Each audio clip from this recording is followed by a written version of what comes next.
இன்னைக்கு ஒரு குட்டி நைட் அவுட் மினி vlog தான் பார்க்க போறோம். உமர் வாப்பாவும் சக்கி அண்ணனும் ஆபீஸ்ல டின்னர் பார்ட்டி கூப்பிட்டுருந்தாங்க. அதை முடிச்சுட்டு அவங்க வரும்போது நைட்டு 10 o'clock ஆயிடுச்சு. அது வரைக்கும் ஆலியா என் கூட தான் இருந்தா. அதுக்கப்புறம் எல்லாரும் சேர்ந்து நைட்டோட நைட்டா ஃபிஷ் வாங்குறதுக்கு ஃபிஷ் மார்க்கெட் போயிருந்தோம். போற வழி ஏர்போர்ட் பக்கமானதுனால தலைக்கு மேல ஃபிளைட் பறந்த மாதிரி போயிட்டே இருந்தது. துபாய் தேரால இருக்கக்கூடிய வாட்டர் ஃப்ரண்ட் மார்க்கெட் தான் போயிருந்தோம். துபாயிலேயே one of the largest food மார்க்கெட்னா அது இதுதான். Fresh fish market, meat and poultry section, fruits and vegetables, dry fruits, இப்படி எல்லாமே இருக்கக்கூடிய ஒரே இடம். போனதும் நேரா ஃபிஷ் செக்ஷன் போயிட்டோம். கடல் மாதிரி கடல் வகைகளை அடுக்கி வச்சிருந்தாங்க. எதை பாக்குறது எதை விடுறதுங்கிற மாதிரி அவ்வளோ இருந்தது. ஒரு பக்கம் உயிரோட கண்ணாடி பெட்டியிலையும் இன்னொரு பக்கம் ஃபுல்லா குட்டை குட்டையா அடுக்கி வச்சிருந்தாங்க.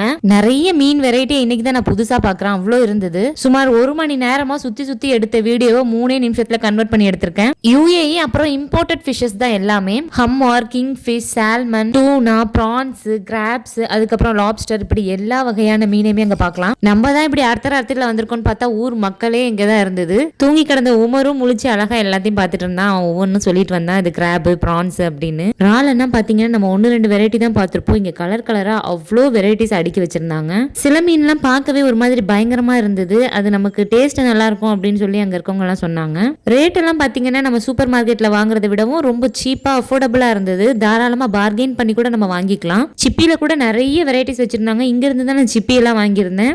ஆலியாவும் உமர் வாப்பாவும் ஃப்ரெஷ்ஷான ஆயிஸ்டர் சாப்பிட்டாங்க. பச்சை மீன் சாப்பிடுவாங்கன்றத கேட்கறதுக்கே நமக்கெல்லாம் ஒரு மாதிரி இருந்தது. ஆனா சால்ட், லெமன் எல்லாம் ஸ்குவீஸ் பண்ணி சாப்பிடறதுக்குன்னே ஒரு செக்ஷன் வச்சிருக்காங்க. இதுல ஹெல்த் பெனிஃபிட்ஸ் நிறைய இருக்கு. ஜிங்க் சக்தி அதிகமா இருக்கிறதுனால நம்மளுடைய உடம்புல இம்யூன் சிஸ்டத்தை பலப்படுத்துது. அது மட்டும் இல்லாம பிரெயின் ஹெல்த் அண்ட் ஹார்ட் ஹெல்த்துக்கு ரொம்ப நல்லது. எனர்ஜியை பூஸ்ட் பண்றதோட ஸ்கின்னுக்கும் ஹேர் ஹெல்த்துக்கும் ரொம்ப நல்லது.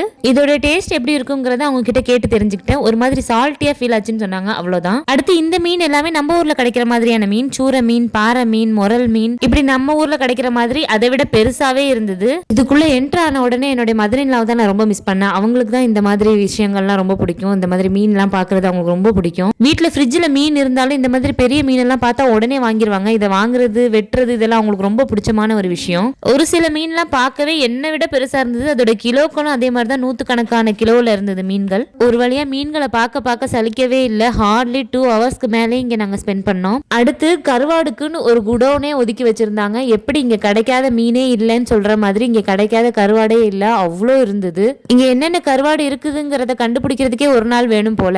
ஒரு வழியா இதெல்லாம் பார்த்து முடிச்சுட்டு வெளியே வந்தோம். வெளியே வந்ததுக்கு அப்புறம் பார்த்தது தான் இந்த கேவியர் எக். மீன்களோட முட்டைன்னு சொல்லுவாங்க. குறிப்பா ஸ்டர்ஜியான் ஃபிஷ்ங்கிறதோட முட்டை தான் ஒரிஜினல் கேவியர். இது வந்து உலகத்திலேயே விலை உயர்ந்த உணவுகள்ல ஒண்ணுதான் இந்த கேவியர் எக்ஸ். ஒரு வழியா எல்லாம் பார்த்துட்டு வீடு வந்து சேரும் போது மணி 2. அவ்வளவுதான். vlog முடிஞ்சது. வீடியோ பிடிச்சிருந்ததுன்னா எம்ஏ ஃபுட்டிக்கு சப்ஸ்கிரைப் பண்ணிக்கோங்க.